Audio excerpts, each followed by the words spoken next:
Olá, galerinha do nono ano, tudo certo? Bom, vamos para mais um vídeo, mais uma aula, não retornamos, não é? Mas estamos aí a todo vapor, porque aí estamos começando o nosso assunto da segunda unidade. Nós já vimos, né, nos outros vídeos, as orações subordinadas adverbiais, né? Conversamos um pouquinho sobre a classificação, que são 9 classificações, mas hoje nós vamos ver a pontuação das orações subordinadas adverbiais. O que exige, quais regras exigem. Bem simples e bem tranquilo. Eu aproveitei também esse vídeo, meus amores, para fazer correção do livro de vocês, para terminarmos o segundo módulo e a partir de julho iniciaremos o terceiro módulo do livro de vocês. Tá ok? Meus amores, vou sair da frente para uma visualização melhor. Dessa vez eu resolvi fazer com slide, né, ao invés do quadro. Então eu vou sair da frente para que vocês possam visualizar. E vou dar um zoom, que é para dar uma melhorada aí. Tá ok?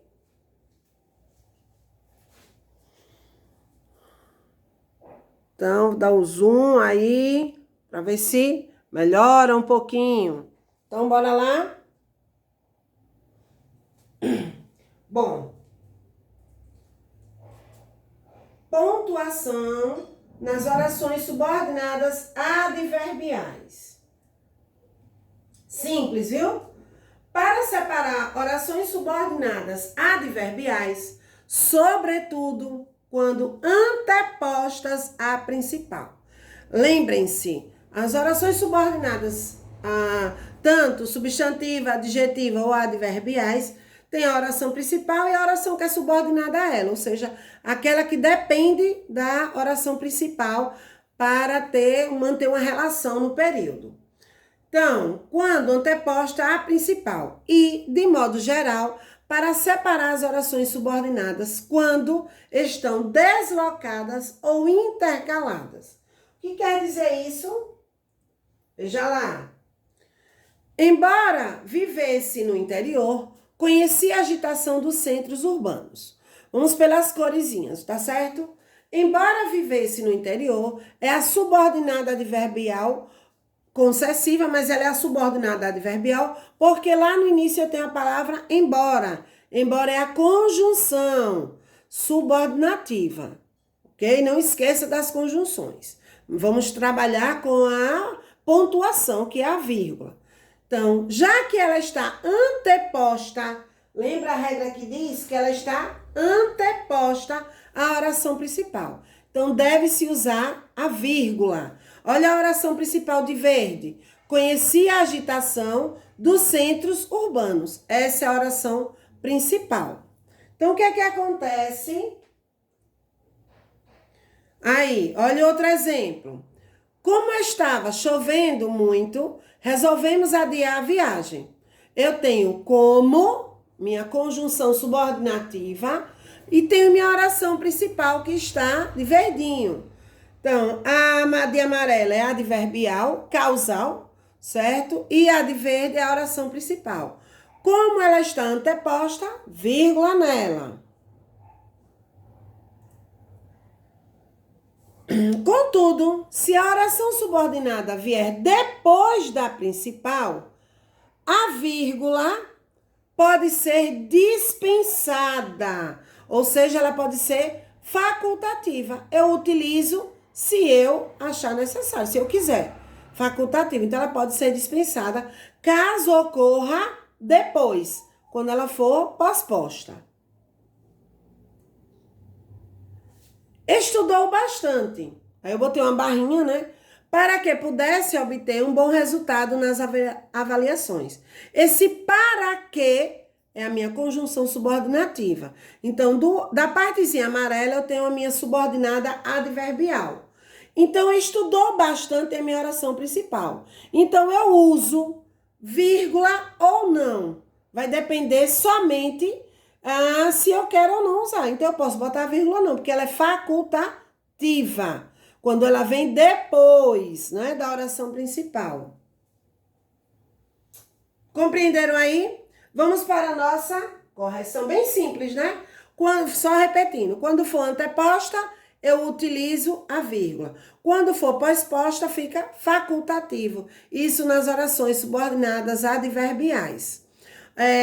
Nas orações subordinadas adjetivas explicativa, obrigatório usar vírgula. Nas orações subordinadas substantivas apositivas, eu utilizo os 2 pontos para intercalar essas orações. Vamos para a nossa correção. Correções, páginas 58 a 61. Primeiro, vocês têm um textozinho e eu estou corrigindo com vocês as questões de interpretação. Primeira, de acordo com a parte introdutória do texto, plataformas de vídeo na internet são importantes ferramentas comunicativas. Ele pergunta por quê? Porque, com o aumento da tecnologia, a internet tornou-se uma ferramenta de compartilhamento e de formação de opiniões. Óbvio, né? Nós, mais do que ninguém, sabemos o quanto isso está sendo importante para a gente nesse momento. Segunda questão. Sobre o canal da Booktuber, Ju Cirqueira responde as questões a seguir. Qual o nome do canal? Nuvem Literária. B. Com que finalidade Ju criou seu canal na internet? Para compartilhar suas experiências de leitura, né? Porque quanto mais pessoas conversar sobre os livros, mais ela vai ter acesso e ela também vai conseguir colocar suas experiências, mostrar suas experiências para todo mundo. Quantos inscritos ela tem? 130 mil. Na terceira, diz assim, Ju Cirqueira acredita que os books têm influência na formação leitora de seus seguidores. Letra A. Assinale a justificativa que ela apresenta para defender essa opinião. Aí eu fiz os quadrinhos e marquei aí o do meio. De acordo com ela, a troca virtual de experiências permite o contato com outros leitores, novos livros, novos autores e novos gêneros literários. E isso possibilita uma experiência literária. Letra B, você concorda? E por quê? É uma resposta pessoal, tá ok? Mas com certeza sim, né? Porque são nas experiências literárias que são sugeridas pelos booktubers, né? Que o leitor começa a o quê? Ter suas preferências e desenvolver o quê? Seus critérios de escolha de livros, seu assunto, começam a ser mais críticos também, né? Então, tudo isso é favorável. Então, eu creio que sim. Quarta, releia a seguir a colocação feita pela entrevista sobre o espaço dos booktubers. Né? Letra A, com que finalidade a entrevista disse isso? Para justificar que os booktubers têm responsabilidade no crescimento do número de leitores no Brasil. B, que função as aspas têm no termo em casa, usado pelo booktuber nesse trecho? Foram usadas para marcar uma expressão que não foi usada em seu sentido literal, real. C, a qual dos termos a seguir a expressão em casa equivale nesse trecho? À vontade. É de marcar X essa. Mas aí eu resolvi só colocar só a palavrinha mesmo. Quinta, sublinha as formas verbais no modo imperativo. Ele pediu para você sublinhar lá no texto, mas eu coloquei aí para vocês da letra A. Que não se preocupe, comece, torne, tire, tenha, experimente, pegue. Vocês vão lá e sublinham. B, o que justifica o uso desse modo verbal nessa resposta? O quê? Porque o modo imperativo, né? Ele, o que é que diz no conceito dele? Que ele indica ordem, pedido, conselho. E no caso aí do texto, são conselhos e também são sugestões, né? Para os booktubers, né? E aumentaria o quê? A frequência de leitura dele. Então, ele sugere. C.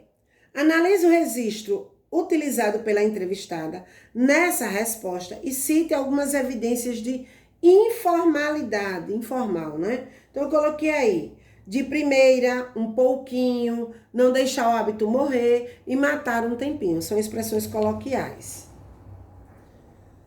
Sexta, ele pediu para marcar verdadeiro ou falso. O gênero textual entrevista tem função informativa e ou opinativa? Verdadeiro. Eu coloquei esse assunto para vocês, lembram? Destrinchei esse gênero para vocês. Segundo quadrinho, uma entrevista pode ser vinculada em canais de comunicação como jornais, revistas, internet e rádio? Verdadeiro. Uma entrevista é marcada apenas pelo registro formal, ou seja, os traços de informalidade são proibidos? De jeito nenhum, pode ser também. Vai depender do grau de teor do grau da entrevista, né? Com quem é, qual é a pessoa, então tudo isso vai depender dele. Ou seja, de quem é o entrevistado. Último quadrinho, quando uma entrevista oral é transposta para a modalidade escrita, é comum haver uma adaptação do texto, eliminando-se traços da oralidade com repetições desnecessárias, hesitações e correções? Sim, né? Com certeza. Sétima. Uma entrevista é dividida em introdução e perguntas e respostas. Letra A. Qual parte corresponde à introdução da entrevista lida? Primeiro parágrafo. Qual é a finalidade da introdução em uma entrevista? Apresentar o entrevistado e o tema apresentar o entrevistado e o tema da entrevista. Como são identificadas perguntas e respostas no texto? Por meio do destaque em negrito, não é isso? Pode vir o nome do entrevistado, o nome de um jornal, de uma revista, seja lá quem for, né? E o nome do entrevistado. Oitava. Uma entrevista pode ser oral ou escrita e vinculada em diversos meios de comunicação. Ele pediu para você marcar um X naquilo que se relaciona e nos quais ele poderia ser classificada. Aí eu escrevi aí para vocês: cultura, educação, informática, profissões e literatura. Nona, a que público essa entrevista pode interessar? A um público em geral, certo? Então, a todos que se interessarem por esse tipo de entrevista.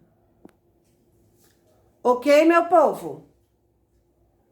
Então, finalizando aí essa correção, certo? E colocando para vocês aí a questão da pontuação também nas orações subordinadas adverbiais e relembrei as outras 3 também, certo? Um cheiro, gente, até o nosso próximo encontro, viu? Assistam a videoaula, isso é importante para vocês.